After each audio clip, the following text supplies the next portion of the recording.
The recent NFT boom has shown the entire world just how badly people can want to own something that anyone in the world can possess with just a few clicks. But it showed us more than that. It showed us the massive human longing for community and the deeply ingrained comfort and satisfaction humans find in tribalism, despite all of our protestations against its ills. These are just inherent facets of the human condition, for better or worse. But another big piece of all this was the financial component. This is the part that might end up surprising us the most because when you combine communities and economics and allow them to evolve together long enough, you get economies. Over the next few years, we may be shocked at how fast this leaps forward as the metaverse meets a Gen 3 blockchain that actually works. Cardano virtual worlds plus communities plus economics might be the birth of the very first real ghost economies. Ready? Woo! Let's go!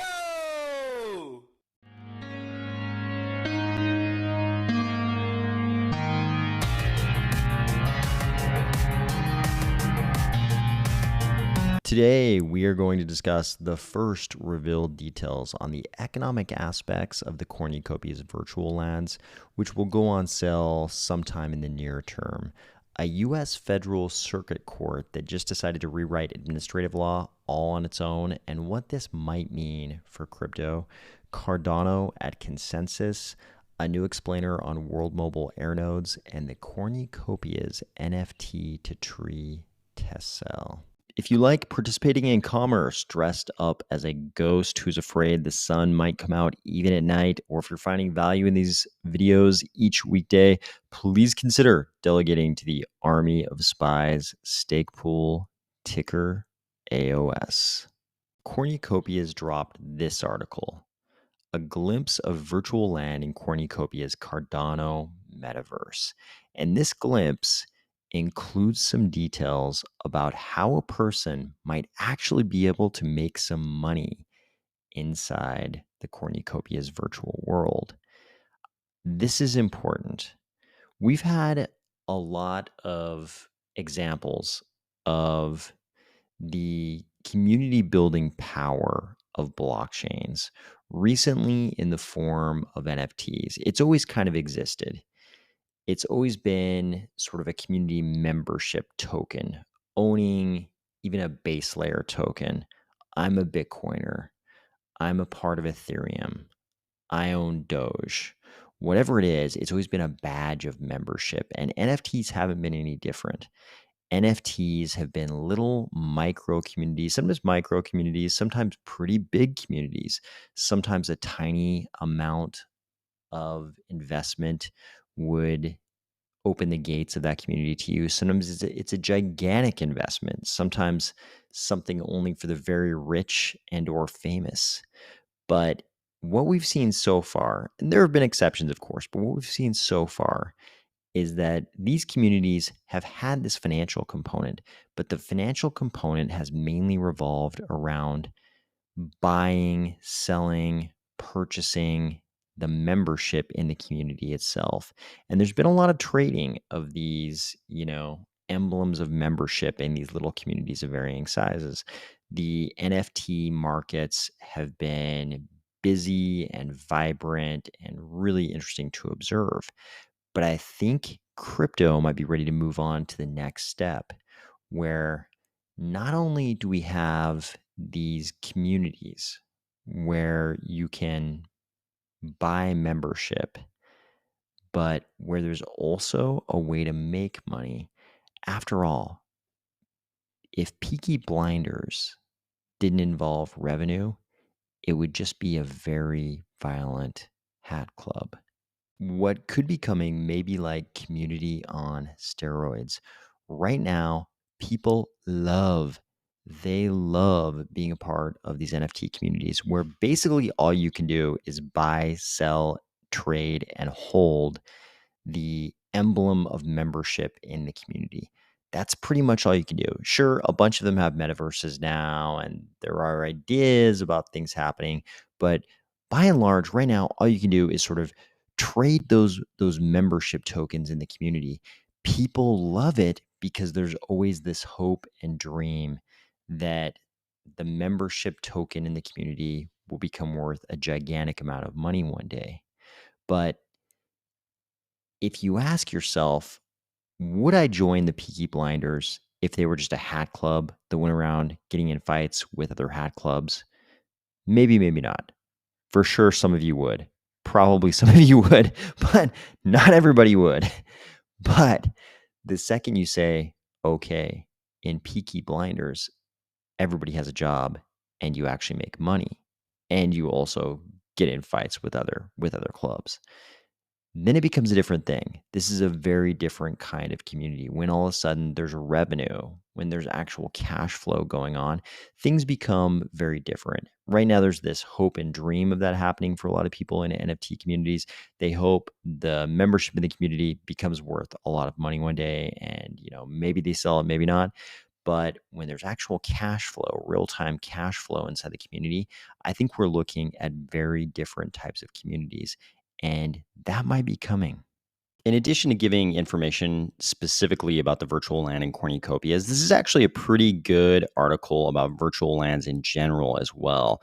They start out by talking about the connection between humans and land, and they highlight a couple of early games that involved land, including this one, Civilization. I played the PC version of Civilization #1, I believe, quite a bit back in the day, and it did in fact involve a lot with land.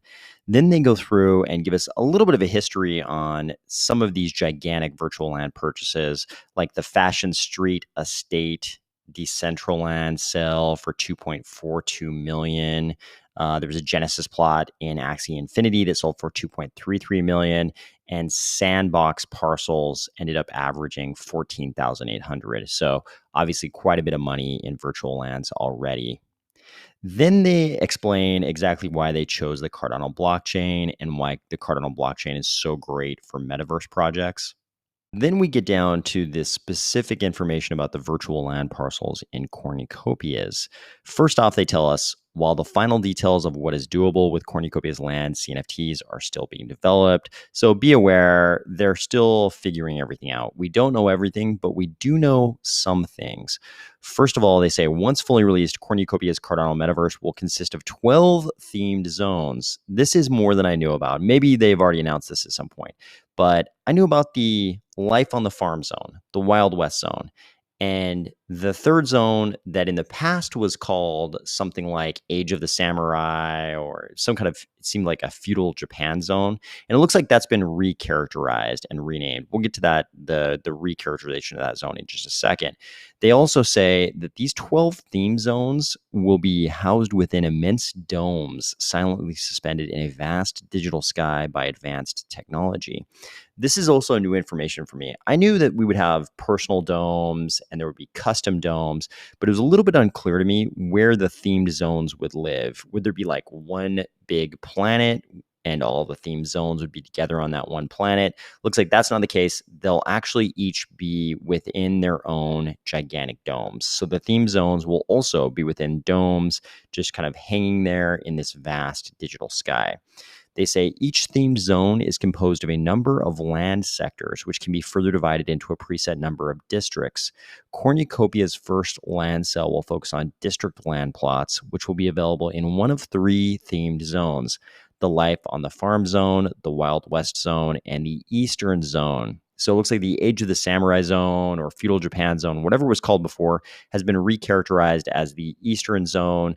This probably makes it more generally applicable and opens up some other options for them, so they're not sort of pigeonholed just into this Feudal Japan thing. Here's an important note, though.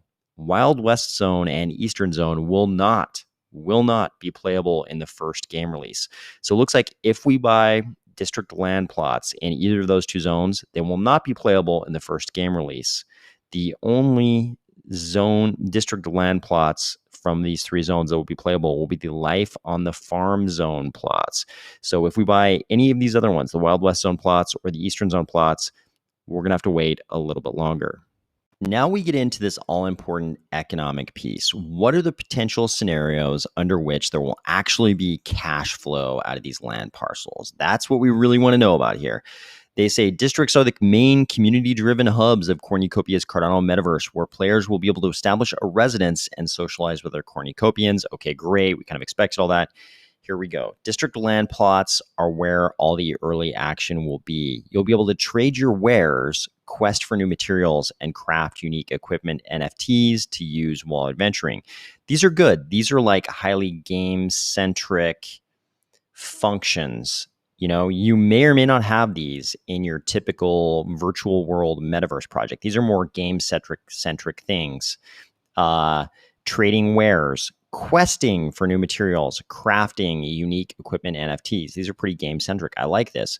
Furthermore, players who own a plot of district land will be granted district community membership. It turns out this is an important concept. We're going to find out later this pops up in multiple ways, which will enable enhanced play-to-earn opportunities within the budding district economies. So this looks important. So if you own a plot of district land, you will be granted district community membership. You need district community membership to enable enhanced play-to-earn opportunities within that district. That's the way I'm reading this. This is important. So here they've created an incentive to own land within a district to unlock play-to-earn opportunities. They say, for instance, district land plot owners can demonstrate their dedication to the community by completing certain tasks and building residential properties, which other players can rent. Okay, now a couple different incentives to own this land. You own the land, that grants you district community membership. You can also complete certain tasks, build residential properties on your plot, and you can rent that to other players. Second incentive for owning land. District landowners will provide a valuable service to the community by building digital real estate within Cornucopia's Cardano metaverse. Okay, yeah, we knew that. Players who do not own district land will be limited to how much they can play to earn. Okay, so if you don't own land within the district, how much you can play to earn will be limited. However, players who rent a room in a district property owned by another player will receive official district community membership and thus enable all the play to earn opportunities within the district economy. This is great. You can see here how they're building out both sides of the supply and demand curve. They're creating incentives for you to own a plot so that you can get district community membership. And then they're creating an incentive for you to build residential properties on the plot so you can rent it to other players. That's all the supply side. Then on the demand side, players who don't own property within a district are going to want to rent your land so that they can also receive official district community membership in order to unlock all the play to earn opportunities. I love this kind of economy building. They're building incentives for both the supply side and the demand side of this residential rent market. This is great. This is what we want to see. But the rental market isn't the only potential source of commercial activity. Residential properties can be upgraded over time using in-game currency. If you upgrade your property, that will allow the owner to house more tenants and thus collect more rents. Okay, that makes sense.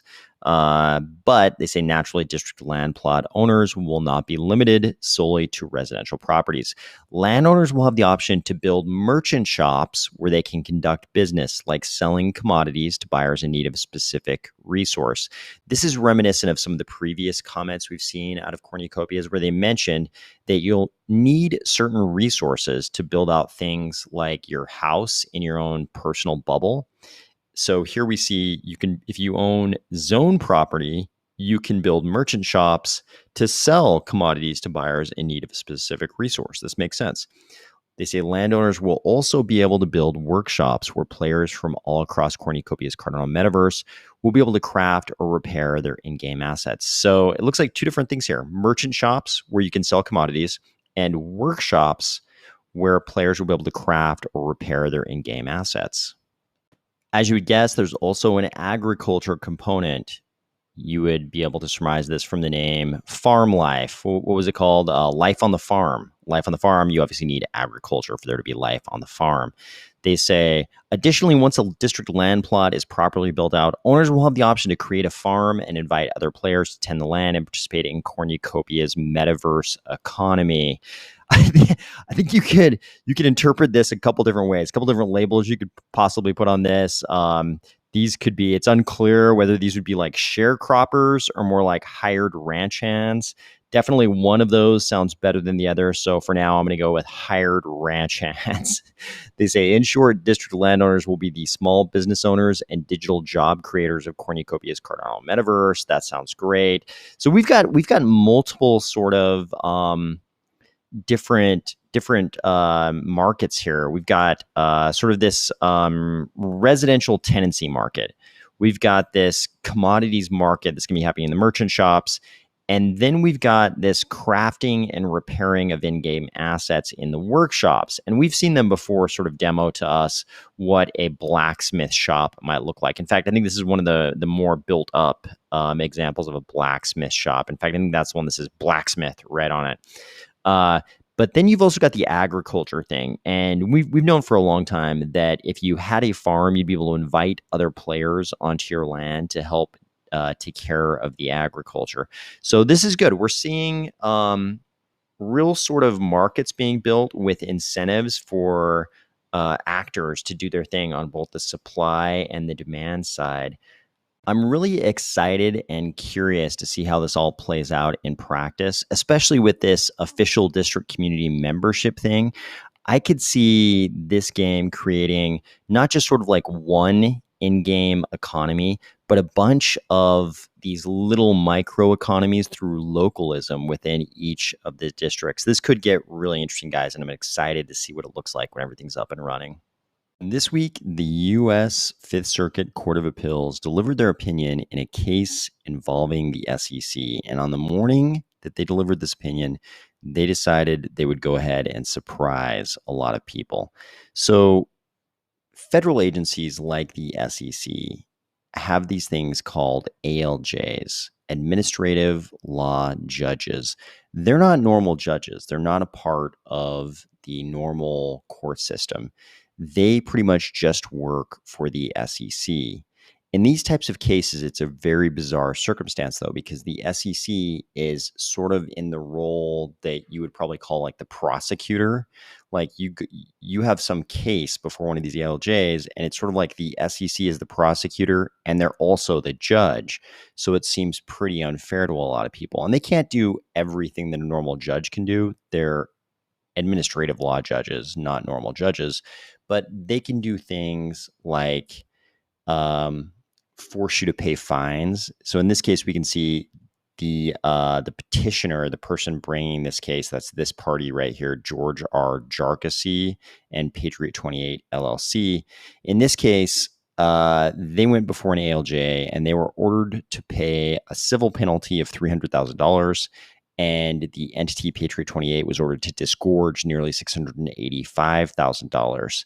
The individual, Jarkissi, was also ordered to sort of never be an officer or director of this type of company again, or to offer any kind of penny stocks, or to, be a broker dealer, any of those kinds of things. So an ALJ can't do everything a normal judge can do, but they can do a lot. In this case, it's like almost $1 million worth of money was ordered to move.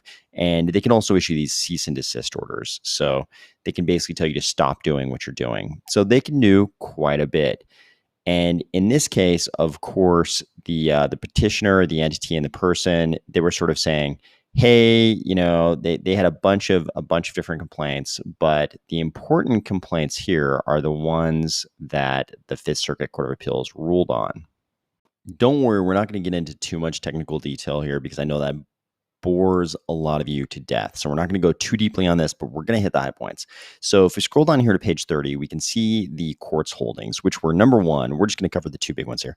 Number one, petitioners were deprived of their Seventh Amendment right to a civil jury trial. So even in civil cases, not criminal cases, but even in civil cases, we also have a jury trial right in certain types of criminal cases.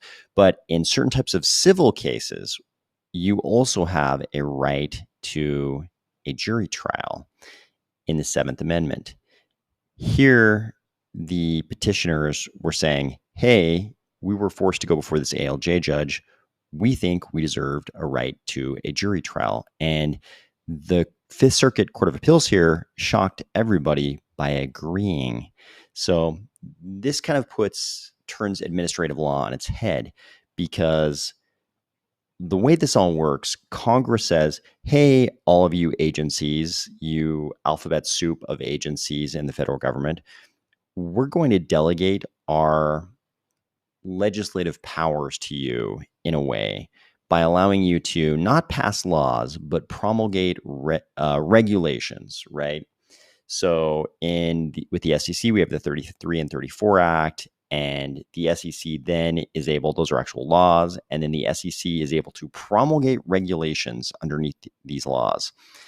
And when someone violates one of the regulations, instead of having those cases tried in the regular court system, the federal government says, SEC, you go ahead and have your own little administrative law courts with these ALJs. You go ahead and try the case. You can't sentence this person to jail or anything, but you can do these things like order them to cease and desist, order them to pay civil fines, order them to disgorge profits, bar them from being officers and directors of these types of companies. You can do things like that, ALJ courts at agencies like the SEC. Here the court is saying, wait a second, we think they have a right to a civil jury trial. And this all hinges on this distinction between public rights and private rights. And if you want a little context on that, you can read the majority decision here, which is everything that kind of happens from page 30, from page 1 to 30. And if you want some context on this, you want to understand why people think this is so crazy, read this Davis dissenting opinion right here. A dissenting opinion is where one of the judges disagrees with the majority. He disagrees. He thinks this is a public right, not a private right. And with public rights, when the government is trying to enforce what they call a public right, then we have an exception where you're not necessarily allowed to have one of these civil jury trials. If it's a private right, you're allowed to have the civil jury trial, but there's an exception where it's a public right. This is crypto. Why do we care about this?